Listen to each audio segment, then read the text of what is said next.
Hello, everyone. Welcome to our State TA Day webinar for the month of May. Our first presenters today are Lisa Vaughn and Laura Curnow. They're going to talk a little bit. Did I get your name right? No, I didn't. Sorry. Curnow. Okay. Laura Curnow.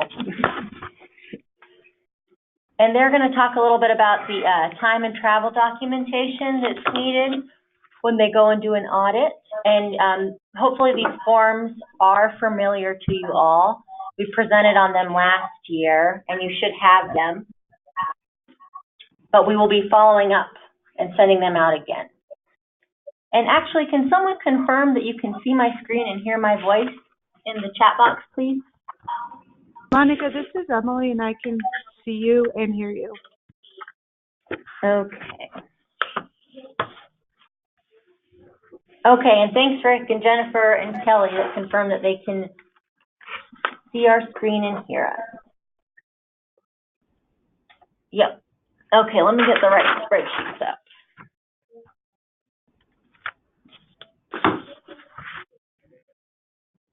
Go ahead, Lisa. Okay. This is Lisa Vaughn. I'm the contract manager, and what you guys are looking at on your screen is a spreadsheet. It's just an example of time reporting that we would ask for if we came out and did a physical site visit.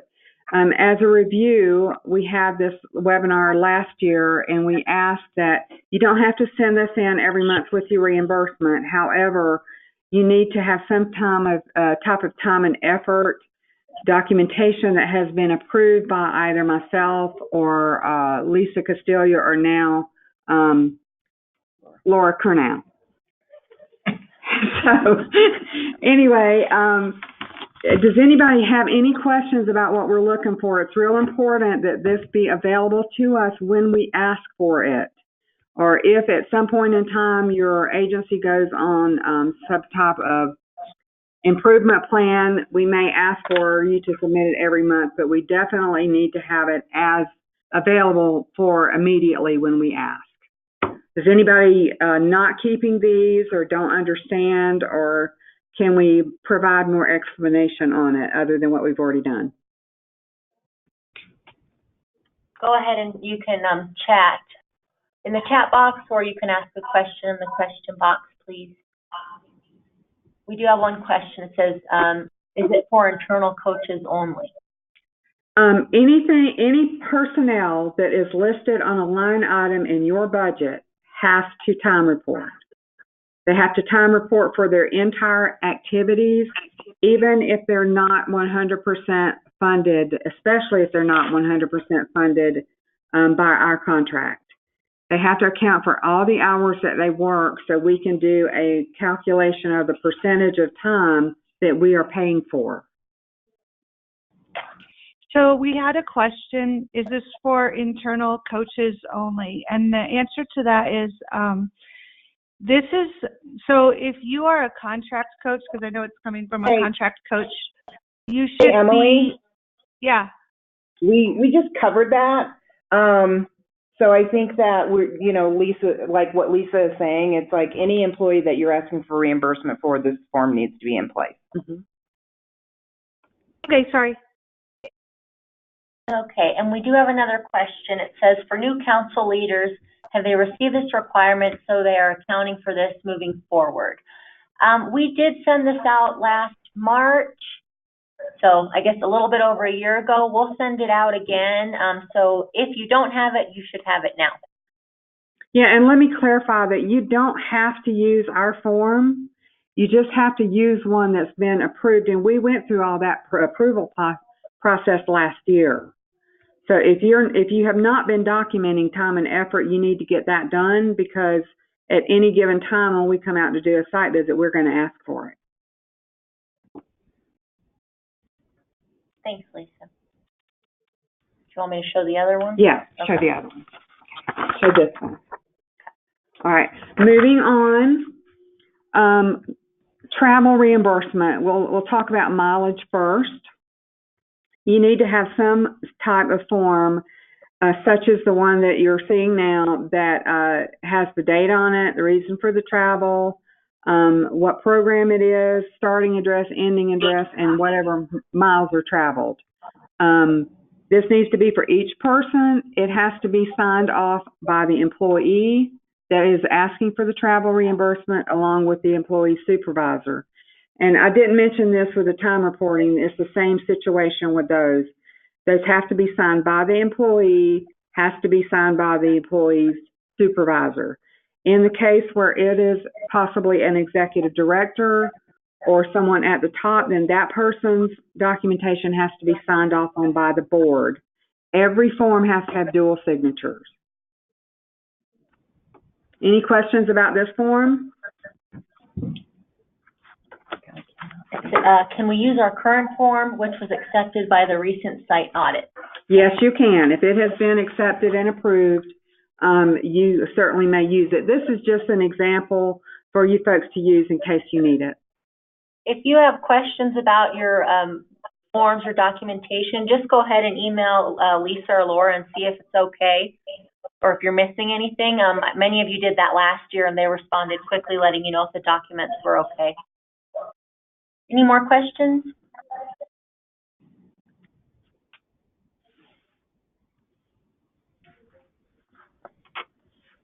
Oh, okay. We just had, just an FYI, there are about 4 new people since last March, is what Rick from ECHO is saying.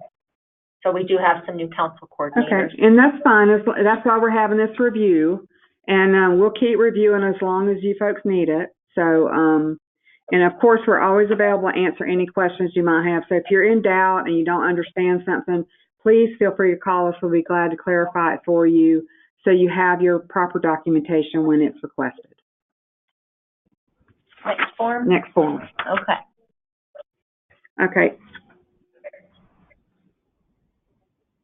Ready? What's that one called? Okay.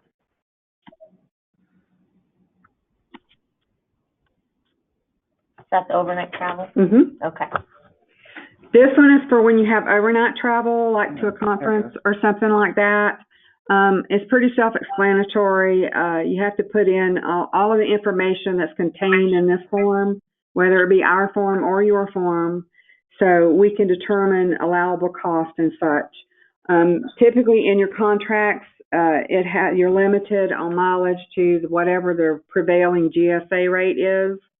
And on meals, there's also per diem rates that you have to follow. And hotels, if you're attending a conference, you can't exceed your hotel rate can't exceed what's offered by the conference at the time. And you would also use these if you're just going overnight for a meeting or whatever, and it has to, again, have all of the pertinent information on it. And again, signed by the employee and the supervisor. Any questions about this form? So if the director is traveling, it would be signed by their board chair? Their board chair. Mm-hmm.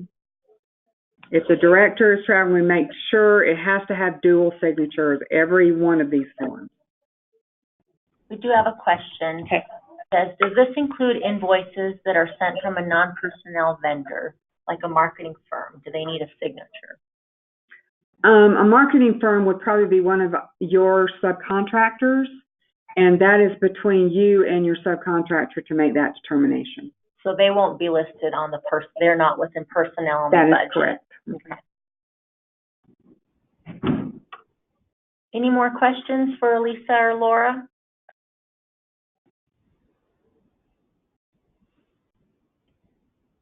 And their contact information is going to be on the webinar slides. We'll send that out, and then we will send out these forms again. Okay. Thank you. Thank you. Thanks, guys. Okay, moving right along, we have Elizabeth Navarez from Mile High United Way. She does the Colorado Shines Childcare Resource and Referrals for us.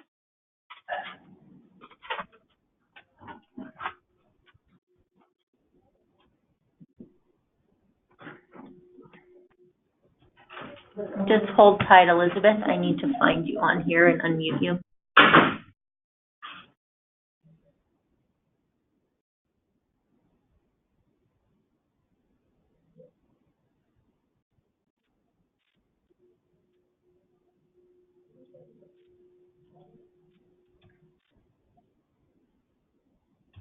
Okay, I think Elizabeth's running a little bit late, so we will move on. We have lots of items to discuss today. We'll move on to Jennifer O'Brien from CDE. She's going to talk about the trainer credential review and renewal. Okay, Jennifer, you are unmuted, and I'll pull up your slides. Thank you. Hi, everybody. Did you want to share your screen, or do you want me to just pull up your slides? No, you can just pull up my slides, Monica. That would work well. Okay. Great. There we go. Yeah, so hi, everybody. This is Jennifer O'Brien. I'm with the Early Childhood Workforce Development Team at the Colorado Department of Education.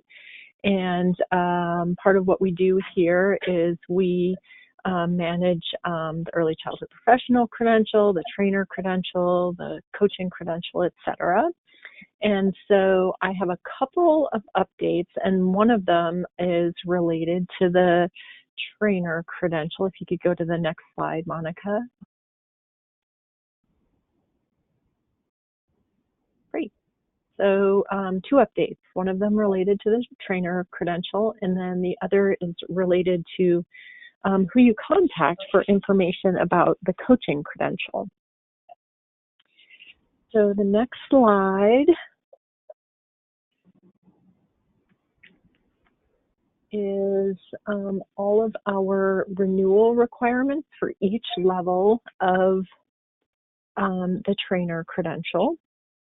You can just kind of take a look at that. Really, there's two components to each renewal, and that's really clock hours or credit hours, and then evidence of having facilitated sessions in the past 3 years.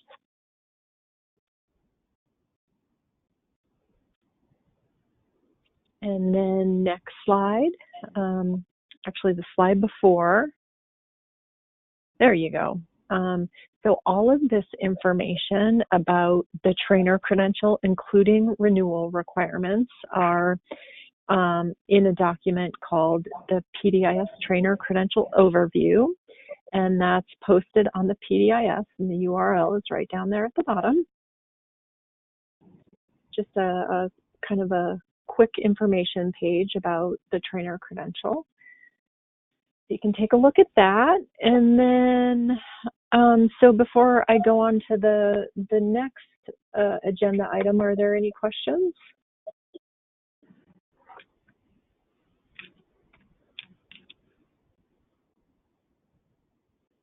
No questions, but if there are any, I'll let you know, Jennifer. Okay, great. And then so the next agenda. Sounded like someone was about to talk. No? Okay. So we'll go on to the next slide, Monica.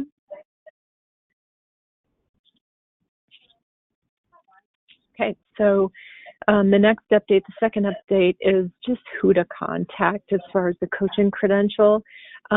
Megan Pryor-Rogers, who was doing part-time with our team and part-time with another team here at CDE, took a full-time job with that team over at CDE, or here at CDE. And so the Coaching Credential has transitioned. So if you need to know anything about the level 1 Coaching Credential, you'll want to contact Ginny Valenzuela here in our office, and her email address is on the slide. And then if you need information or have questions, comments about level 2 and 3, that would be me. And because the work is in a little bit of transition right now, we are planning on giving you updates on all of that transition and how it's going to look in the future on the State TA Day webinar in June.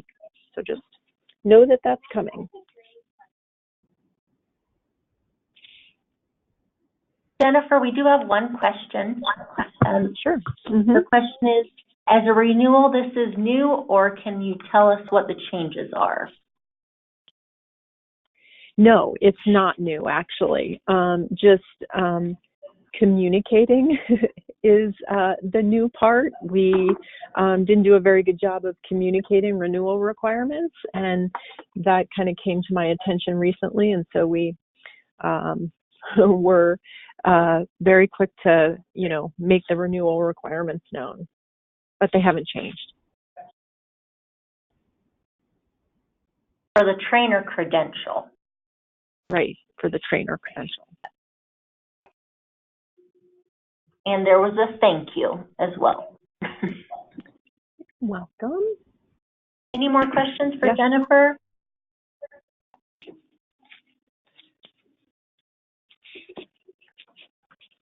Okay, we don't have any more questions for now. If we do receive any, I'll forward them along. Or Jennifer's information's on this slide, and it'll be on the other webinar slides as well. Great. Thanks, everyone. Thank you.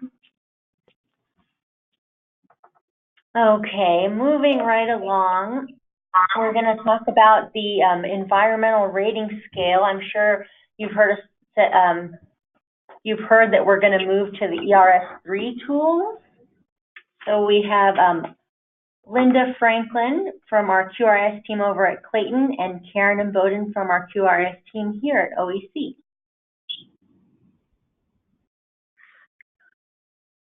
Linda, I'm going to unmute you. Just hang on a second. Okay, thank you. Thanks, everybody, for joining this afternoon. One of the things that I am super excited to share is that we are starting to move forward with the transition from ERS-R to ERS-3, and currently that's just ITERs and ECHRs because FICRs is just coming out this summer and actually not out yet. So I know that there's probably going to be lots of questions, and so bear with us. We're still working out timelines and planning and things that that we'll be doing. But the good news is we are starting the planning process. Clayton was awarded a contract through the PDG grant to start the process of the transition. And so this May and June, there is some planning that's happening. And as you can see, we've got a draft up there for locations where the team will be to do coach training coming up in the summer, which will occur in that July, August timeframe. And again, you'll have to forgive us a little bit because everything was executed late. The contract was executed at least 6 weeks later than we thought it was, but we're still trying to forge forward and meet all these timelines. So trainings will be rolled out to coaches for both ECHRs 3 and ITERs 3 in those July and August timeframes. And again, I noted that FICRs 3 will probably be delayed minimally 6 months, if not a year, because we want to really be sure that the tool is fleshed out before we, start using that with family childcare providers. And the other, just to go through the timeline is in the fall, we are going to be working with the Clayton team and our instructional design team to launch the E3 tools, like a training, if you will, online with the PDIS. So we will be able to drive our coaches there for boosters or our providers there for support and kind of learning more about the tools. Which will be great to have that on the PDIS system for programs who start to think about, going through the rating process. Certifications for your coaches are going to happen in the fall. And I know there's going to be questions about that, but basically I know most of all your coaches have been going through certifications annually. So just know that we're going to try to get those done between, August, September, probably September, October to December, and maybe even into February, since we got a little bit of a delayed start on all this. But mostly I wanted you guys to know that, if everything falls in place and the system enhancements get done, we are looking to start using the tool, the E3 tools, in July of 2020. So those programs that rate in July, of 2020 will actually be rated using the E3 tool if all goes according to plan. And I just say that a little bit cautiously just because that is our goal and hopefully our timeline, hopefully we'll hit it. But if something gets hung up with, system, how systems are, sometimes they take a little longer than anticipated, but we're hoping with a year in advance that we'll be able to get all that done. So really excited about that. We will, of course, get more details to you guys as things roll out. We want you to know that, we know that there might be a little traveling involved and that sort of thing, but the really nice thing is we're going to try not to have everybody have to travel to Denver as they have in the past. So that should save in some costs and overnight travel and things of that sort. So we'll be working with you on all of those details. And then Linda is with us today because she's going to share some of the changes that we will see between those tools, the R tools versus the 3 tools, which we've heard. I've actually spent some time with some other state folks and who have launched, and they're just their providers are just super excited about it.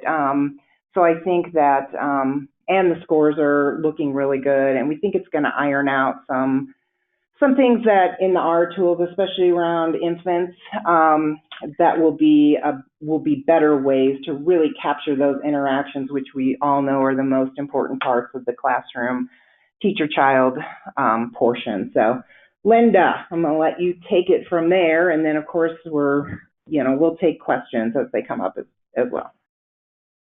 Okay. Thank you, Karen. And my name is Linda Franklin, and I currently work at Clayton Early Learning as part of the Quality Assessment Services Department. I've been using E3 and I3 for a couple of years, and I really do enjoy the assessments and using them in the classrooms.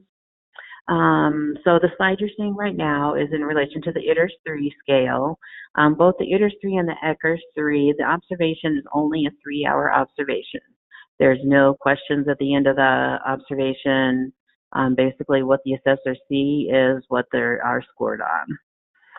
In both scales, also, the parents and staff subscale has been removed totally. We found that a lot of those components are covered in the rest of the Colorado Shines rating. It also requires less attention on counting, assessing accessible materials, and more of how the teachers are using the materials that they put out for the children to foster their learning. There's now 6 items in the subscale of listening and books. New for ITERS is math. I know a lot of teachers were kind of taken aback by now they want us to talk about math, but it's very simple ideas that they can incorporate just in terms of sequencing and shapes and just basic math learning. And now there are 6 items in the interactions category, which really highlights the central role of the relationships that the teachers are building with the children and helping them with their learning and their development.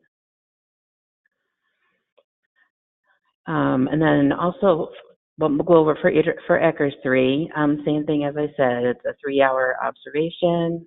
Parents and staff subscale has been removed. The scale is less on, you'll see your assessor spending more time watching the interactions of the teachers with the children. More time is dedicated to being familiar with print and the intentionality of the materials that the teachers put on display for the children, and the exciting interest things that they're putting in their interest centers as well. And there are 3 more items dedicated for math in this subscale as well.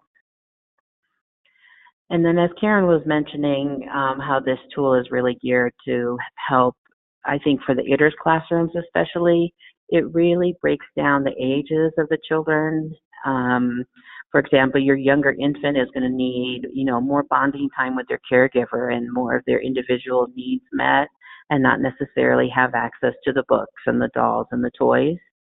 And then it provides the latitude for those older children to be more exploratory and have a variety of materials, and the teachers to start engaging more in that learning with them. So I'm excited that we're rolling out the new scales. They're really good.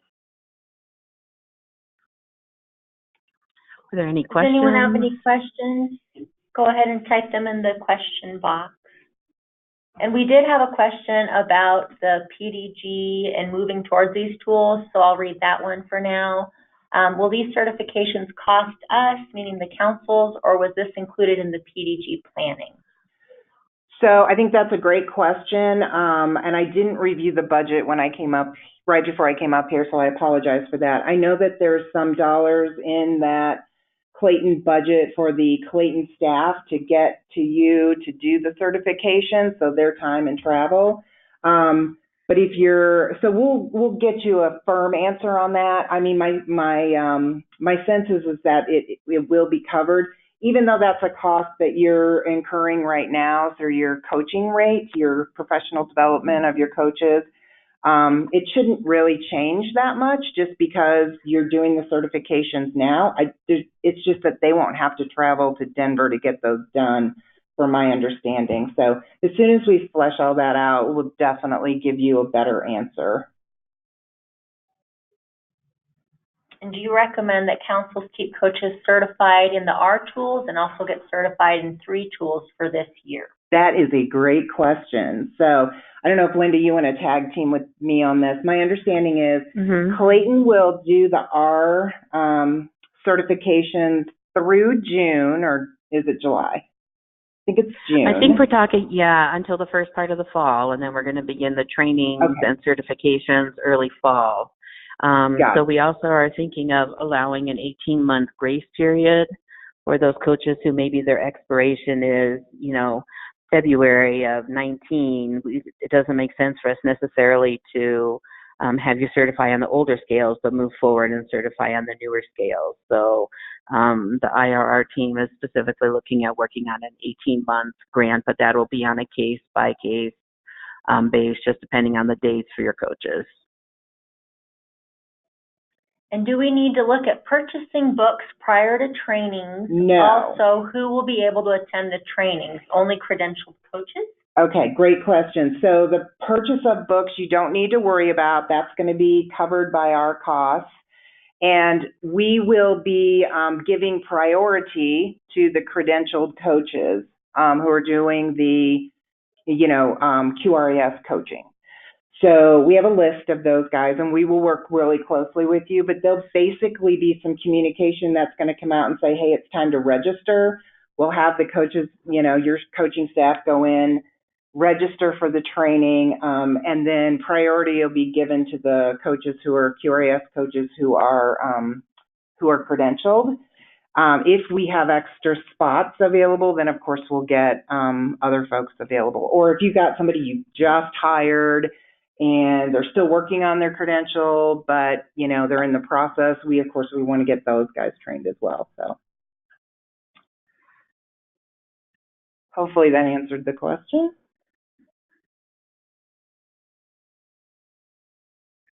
Any more questions about moving to the 3 tools?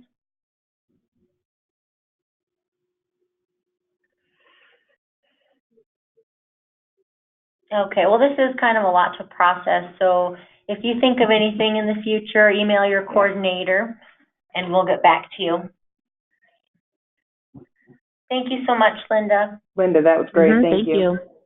Sure.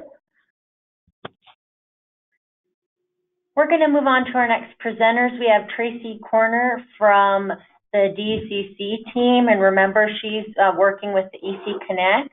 And then Emily Wengrovius from our Office of Early Childhood. Emily, are you presenting from your computer, or should I give access to Tracy? You can give it to me. Thank you. Okay.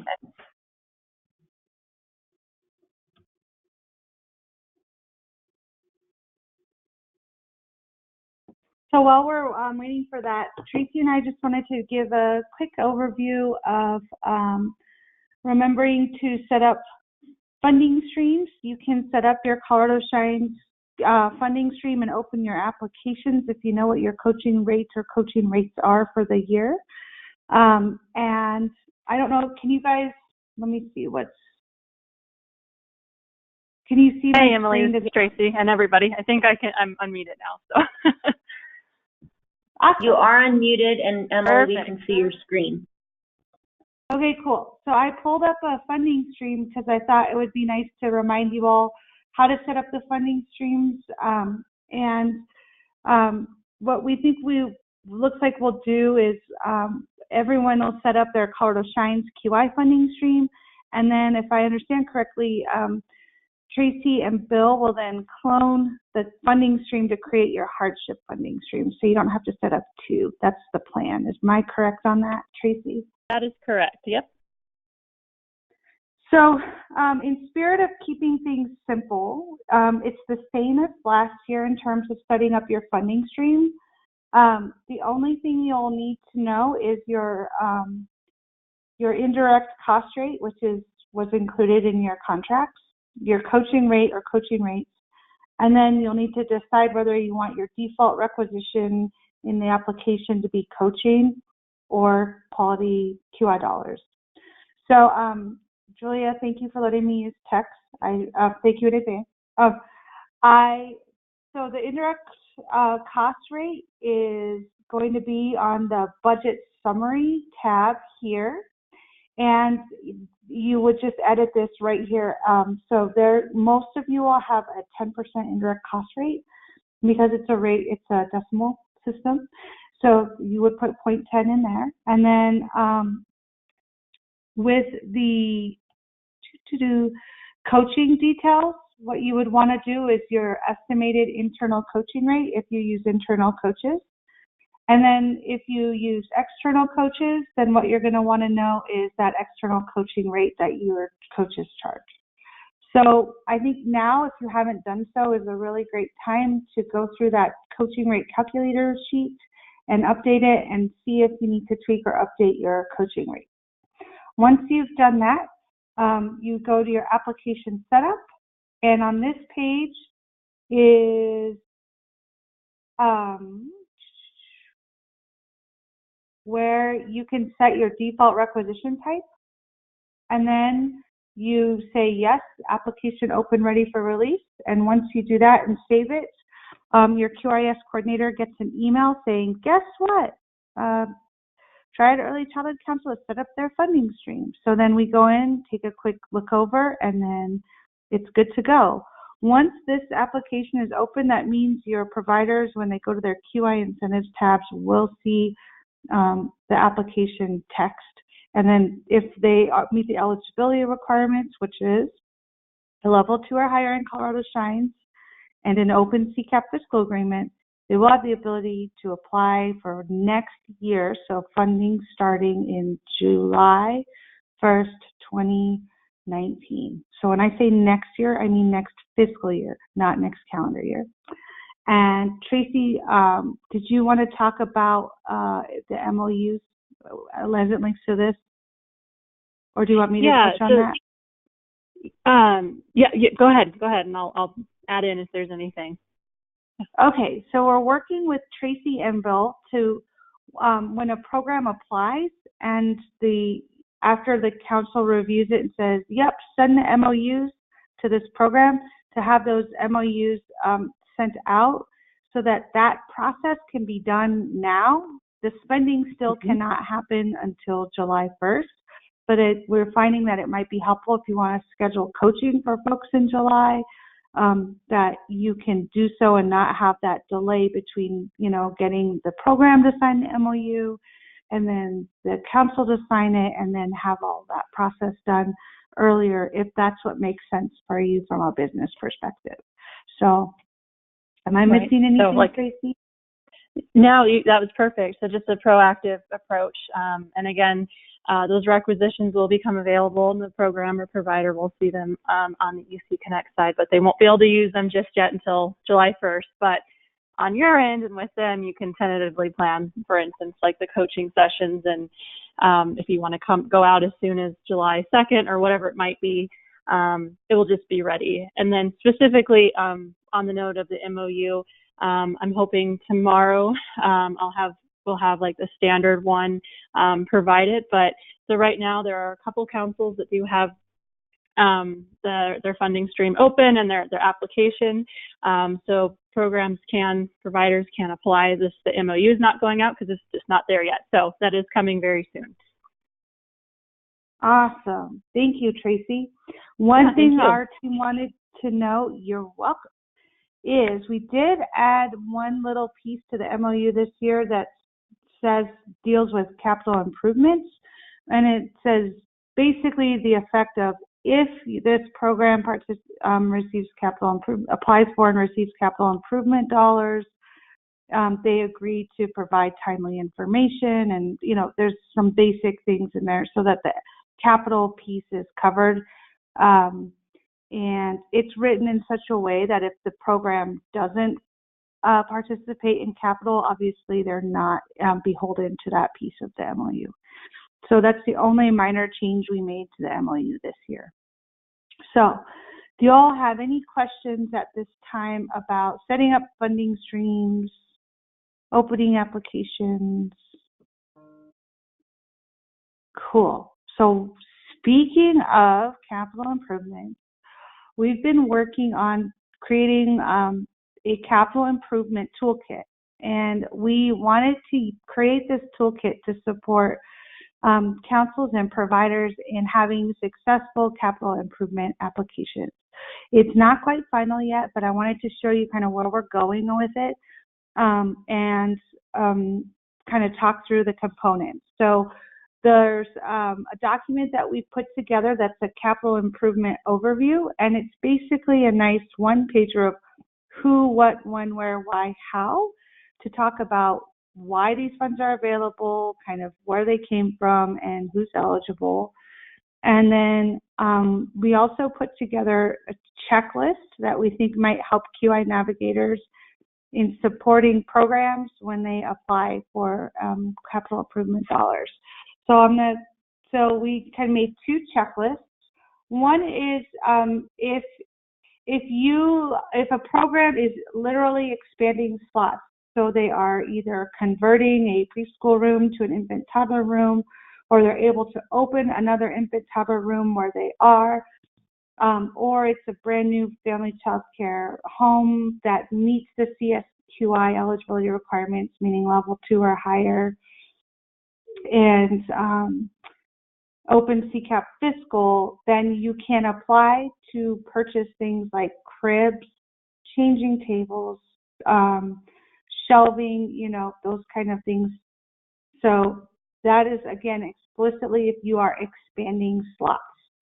So in the checklist, what we're looking for is that work is or purchase is for a new infant toddler classroom, and then some sort of cover letter or details that from the provider that answers these type of questions.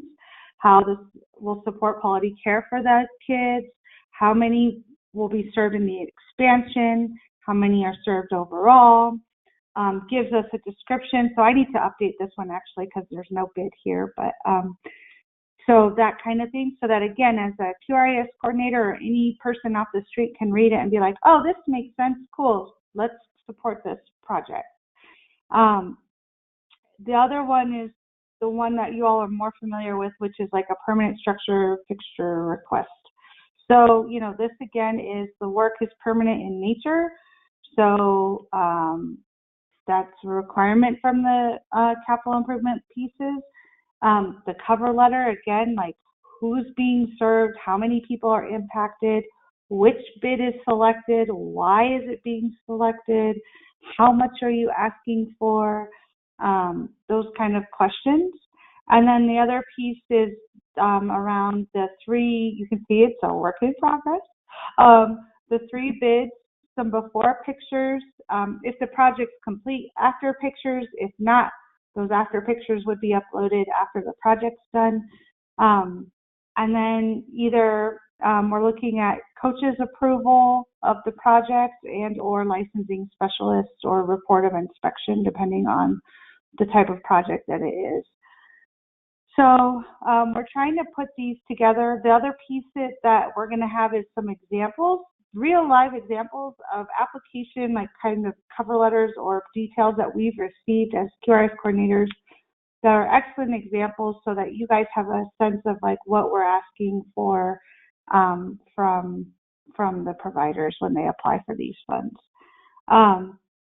So the other piece that I want to reiterate with the capital improvement request is if you have questions before you submit the application or the request from the provider, like, oh, so what is this actually, or what is this, or which bid did you pick? Please make sure that those questions are answered before you submit it to us for our review. If you have questions for us for the type of project that might be approved, that's totally great. But we've been getting a lot of requests for like, okay, so are we paying for all of this or part of this? And we'll have the response, I had the same question. So please really work to we put these together to try to make sure, help everyone kind of think through what a complete application actually describes or details.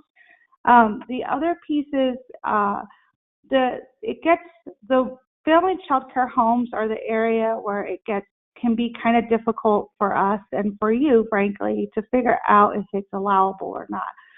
One of the requirements is that it doesn't improve. Let me pull up the language from the rules. But the reason family child care homes are a little harder is because they are someone's home, whereas a center is a child care center. That's the only function of that building, so it makes it a little less gray sometimes. So the overview piece that I've put together that might have some comments on it because it's a working draft is here, but that piece around basically we're not going to increase the value of the home or the property. So we've had some requests, for example, around replacing flooring in a family child care home. And the first question your coordinator is going to ask is this just for the place that is licensed to provide care? Is that the bid, or, confirming that piece of information? Because we're not going to pay for flooring for the master bedroom, for example, if that is not a place where care is part of actively being provided. So you're probably just anticipate that sometimes the family child care home piece is going to be a little more complicated or a little more questions involved. We definitely want to support our home providers, absolutely. It's more because it's also a home, it's not solely a business. It makes it a little more complicated to sometimes, in some cases, to apply for the capital funds. The other thing to keep in mind is these are public applications, meaning if we were asked, or we would have to provide this information, I always say, if I was asked by the news organizations or the state legislature, they're having a hearing on the use of infant toddler funds, would I be comfortable sitting there answering, yes, I approved this, and this absolutely supports quality, right? And this is how. Ask yourself and have your providers really ask that question around, from an objective third-party source, is this really going to benefit the infants and toddlers in the program, and is that the spirit of the application? If you are uncomfortable with asking and you're not sure, then it probably shouldn't be submitted. Until you're comfortable as a council saying, yep, I totally, fully support this request, let's go, this is a great program. So I just put that out there because we've had requests for things like updating master bedrooms and bathrooms, and that, just on its face is like, okay, help me understand again how this really actually supports the care of the infants and toddlers in your home. So just kind of put your objective hat on and be like, I don't know this program, I don't know this situation. Am I comfortable submitting that? And we've had it, and we love having those frank conversations with you guys. And it's okay that you're like, I don't know. I mean, I feel kind of weird about this. Well, good. That's great information to share with us. But it's also maybe time to push back and make sure that you better understand what the provider is seeking to do. So I want to pause for a second and see if you all have any questions or comments. The other piece is, since the toolkit's kind of new, would love it if you would tell me if it actually is helpful or if there's some tweaks you think we could make. I also want to reiterate that we've had lots of really successful capital projects. They are awesome. Seeing those before and after pictures is really moving. We want to support these projects, so we want to get to that yes. We just want to make sure that there's a little less frustration for everyone involved with the back and forth. Like, I wish I'd known you needed that because I would have asked our provider for that. So that's the spirit of trying to create the toolkit for everybody. The other piece is the examples of really, of like easy to approve kind of cover letter or overviews are examples. They're not templates.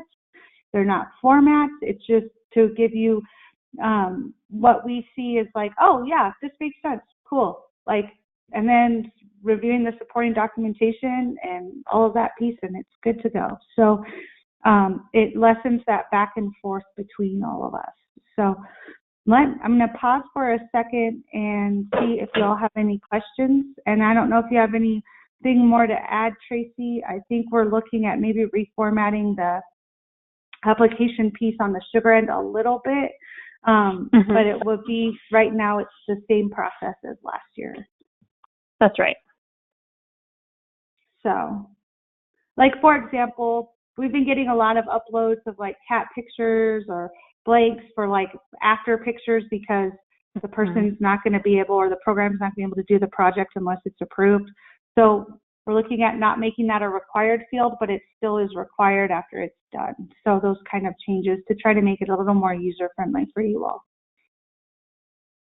So where will the toolkit be located? So I'm going to create a Google folder that you will have a link to that you can access and download documents. And that way, too, if we update anything from your awesome feedback, then it's updated live in that point. And I also want to give a huge shout out to Triad. They actually created a checklist this year that we used heavily to riff off of that helped their QI manager really make sure the package was complete before it landed on her desk. And so I just want to thank them for letting us poach it and share it. Do you all have other questions? Or additionally, if there's ways we can make the process easier for you and for your providers, let's do that, So we're always open to that continuous improvement. My goal is to try to simplify so people can do it, but also with that we have the information we need to make a well-informed decision. All right. I think that's good. Yeah. Thanks, Emily. Thanks, Tracy. Thanks, Tracy. Okay, next we have Elizabeth Navarez from the Colorado Shines Childcare Resource and Referral Team. Hi, Elizabeth. Hello, can you hear me? Yes, we can. Perfect. I don't need to share my screen. There aren't any visuals that I want to share with you, but I do have a very exciting announcement for all of you. So as you know, part of our service with families when we are doing the intake form and trying to identify childcare providers, we also offer to call providers to find availability. This is something that we consistently do for every single family. We know that asking for availability, calling provider after provider is challenging for families. And so we make this part of our service to make things easier for families when identifying what spots are available for their kiddos. And so that's something that we have been doing on a consistent basis. And now we're trying something new, and I'm hoping that this can be easy for providers, when we're calling them to identify those spaces. So what we're doing, we would like to take advantage of our texting platform, and we're going to launch a new texting line for providers so that if they have any spaces available that they want us to let us know about, they can easily just text to that platform. and they can let us know what availability they have, whether or not they provide CCAP spaces, and what are the age groups. So that's something easy for providers, and hopefully we can mitigate the amount of calls that we give providers on a consistent basis trying to find out those spaces. So hopefully that makes it easier for all of them. So very excited. I'm hoping that, again, that this can be something easier for providers. And my plan is to launch this platform possibly July 3rd, like that first week of July. So starting in July, that new fiscal year, we're going to be able to utilize our new platform, and I'll keep you all updated and informed on what the texting number is and what are the keywords that the provider will need to text so that they can land to our childcare platform. And I'll also keep you updated on the response for providers. I would love if you can all help me on relaying this message to all providers, letting them know that this is something that is available to them, and that it can be easier for them instead of having to handle phone calls from all of us. And so I will keep you updated, but I definitely wanted to let you know that this is something that's new, and we're very excited about it. And I'll let you know further details. Do you guys have any questions? Elizabeth, we have one question. It's, will you have marketing materials about this for us to distribute? Not immediately. I can definitely work with our marketing department and see what we can do. But yeah, not immediately, but for sure, this will be something that we want to include in our marketing materials and business cards for childcare. So Elizabeth, this is Karen. This is really exciting. Thank you for announcing this today. I think it might be really great if you could craft a communication that our early childhood counselors could use, maybe to put in their newsletters, and then we could also do that as well from the EC, out in our Colorado Shines newsletter. But at least that way, then versus waiting on a marketing piece to come out or whatever, we can get something out as this gets ready to launch.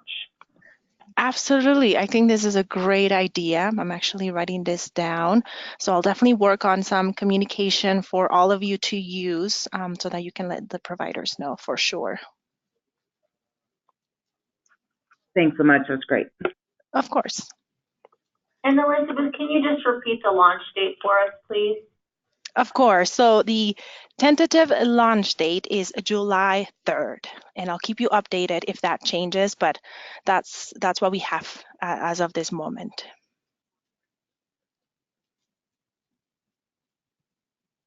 Thank you so much. Of course. Any other questions for Elizabeth? Hey, Elizabeth, this is Emily, and I had a question about 211 in general. It's really exciting that if a family calls their local United Way, that they can be transferred to the call line for you guys for a childcare referral. That's awesome.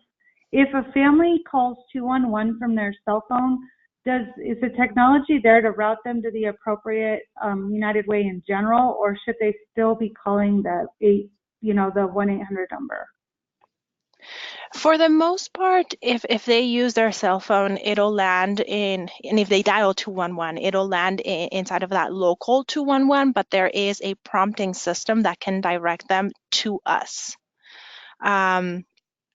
Earlier, when we did this whole redistribution of calls and prompting systems, we learned that a few carriers were having issues routing the calls, but I don't think that's an issue anymore. So as far as I know, the call will land in their local 211, but there will be a prompting system that will direct people to us. All they have to do is just choose the Colorado Shines Childcare Referral at Mile High United Way option. That's awesome. Thank you. Of course.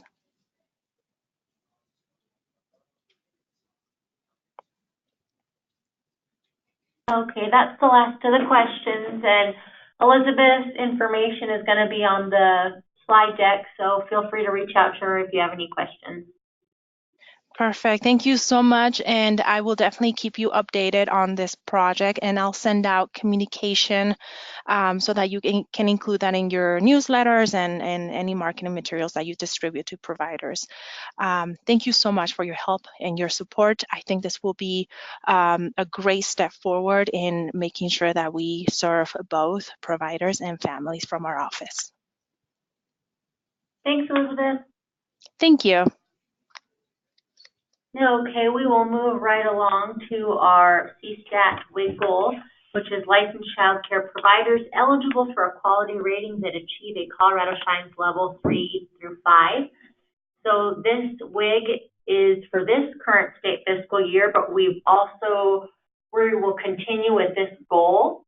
We actually have increased it to 28%. So same thing we were doing is trying to get those programs to achieve those high quality ratings, level 3 through 5. And thank you guys for all of your hard work. We're at 25%, so that means a quarter of programs that are eligible to rate in Colorado have rated at a high quality level, which is pretty outstanding. I wanted to also share, I was at a meeting over at the governor's office yesterday, and I learned something pretty cool. So this is actually one of the governor's goals. And so as progress, continues, they're going to be updating this information on a brand new website that's going to be interactive for the public to kind of follow the governor's goals. And so this will be included in part of that, both as a goal and also in what's called the rural cabinet that he's identified rural goals as well. So we will definitely share information when that launches, and they think it's going to be late June or July 1st in that time period. We get to see a little quick snapshot of it. It looks really, really user-friendly and nice. So we're excited to have such great progress and be able to share it publicly. Anyone have questions about our WIG goals? And we'll be sending out the CSTAT slide deck and the follow-up email.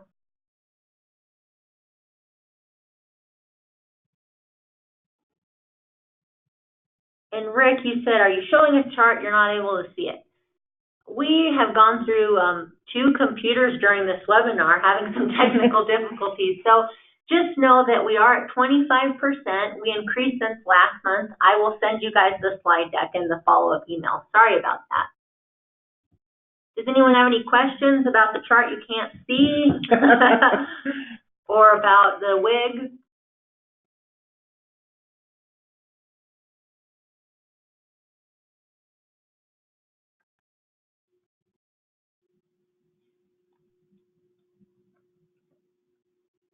Okay, well, we will give you guys back a half hour in your day. Actually, just a quick reminder, we are going to have to reschedule our June webinar. It's scheduled during the Build QRS conference, so we'll be changing that date. And we're going to have Stacy Kennedy attend. She'll be discussing PDG updates, the systems building RFA, and the triennial council report. So I think that's been something everyone's looking forward to. So please log into that. We'll record it as always, but I'll send you guys the invitation here in the next week or so.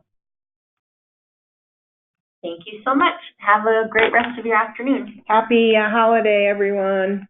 Enjoy your Memorial Day weekend where we might actually get some sun again.